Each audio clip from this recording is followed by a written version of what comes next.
Talk about how you got into wheelchair basketball. Talk about the evolution to the elite level, what it took to get there.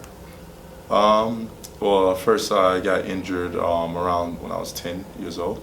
After that, I wanted to get back into sports. So a year later, I decided to try out for my middle school football team with the prosthetic. It was a lot of fun for 1 year, but I just couldn't keep up with all the other kids.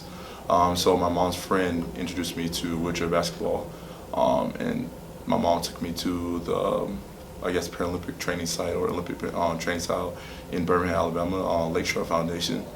And I met the coach there named Miles Thompson, who saw me kind of in a chair shooting around and saw that I had some promise, and decided to get me going right away, and I got a part of the team. And after that, I just grew to love it and fell in love with it since then. Did you think about athletics, like track and field, or any other sports, or was, hey, this is it? You know, like you said, you fell in love with it. Yeah. Well, my two favorite sports when I was growing up was basketball and football. So I tried the football route in middle school, and then didn't pan out. It wasn't as competitive as I wanted to be. So I decided to do basketball instead, and found wheelchair basketball, and it was the best avenue. So playing overseas, talk about what it's like to be professional, what it felt like to sign that pro contract when you finally did it. It was amazing. I've just constantly hearing stories about the competition level, the legends or people there at the highest level. You getting a chance to play against them or even play with them. I just felt that it was the best. Best time to go over there, improve my game, so I can get better and make Team USA better. How can you see the U.S. evolving, or even America's for that matter, with wheelchair basketball and even with the Paralympic movement? That's one thing we've talked to a couple of these guys about is just, Europe's a lot more progressive. Mm-hmm. There's opportunities over there, certainly to make money and be a professional. Talk a little bit about that. I think the biggest hurdle is over in Europe. They have less competing sports.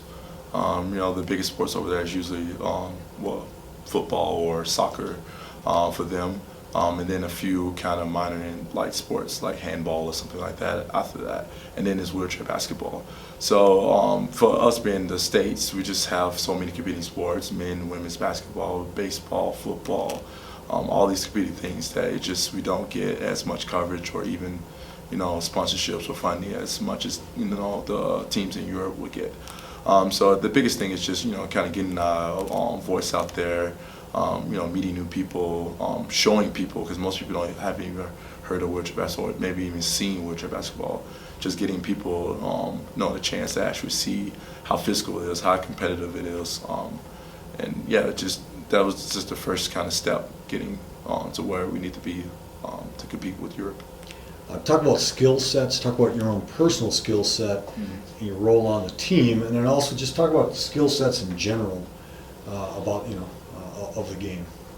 For this team, my skill set is usually kind of a big guy / kind of tweener guardish type. For most lineups, I'm more of a center, power forward type player, so I get inside the paint, make tough post-up shots, stuff like that.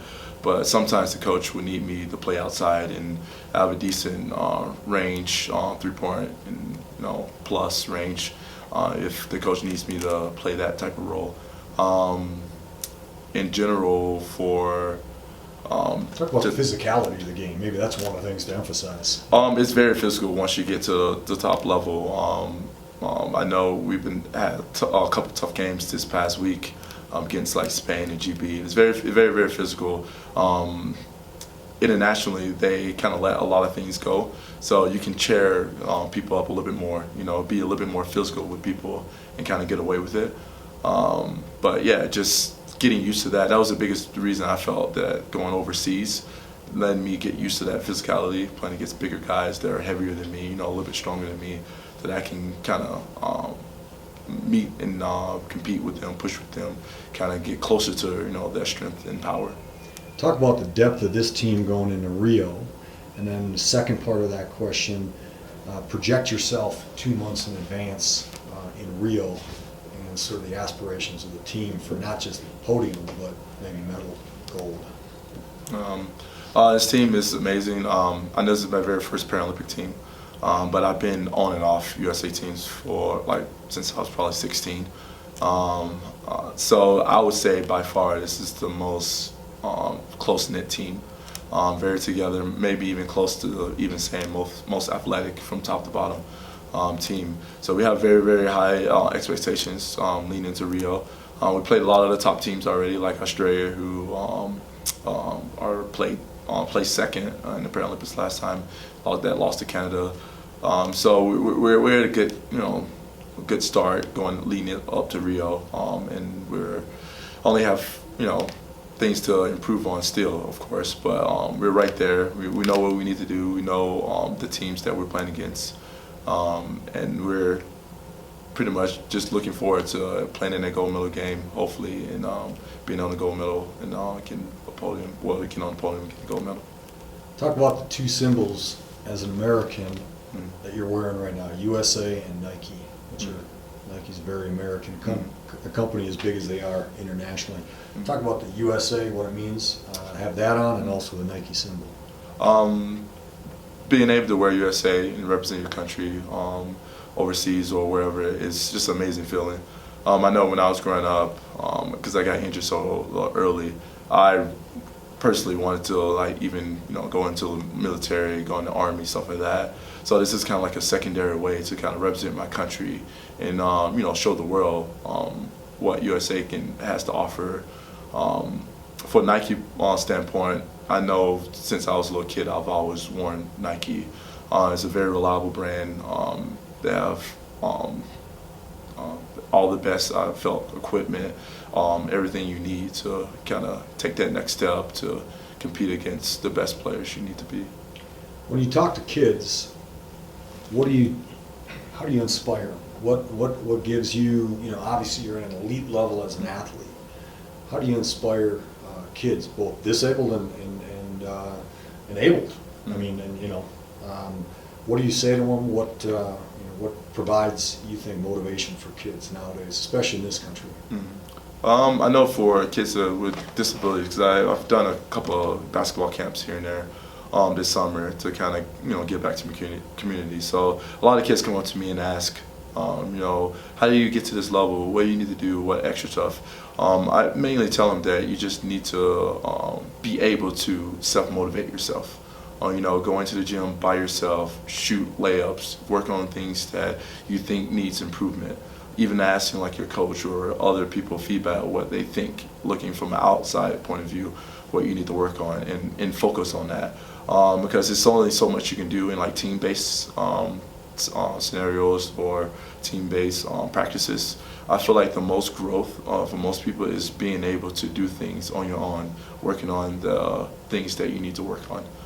For just general able-bodied people, it's along the same lines. It's just being able to self-motivate yourself, because it's really, really hard to go in the gym every day or every other day and put in 2 or 3 or plus hours and working on fundamentals and getting everything fine-tuned and ready to compete at a high level. You believe basketball, compared to all the other the pantheon of all the other sports, is uniquely positioned to pull people together, especially in this country?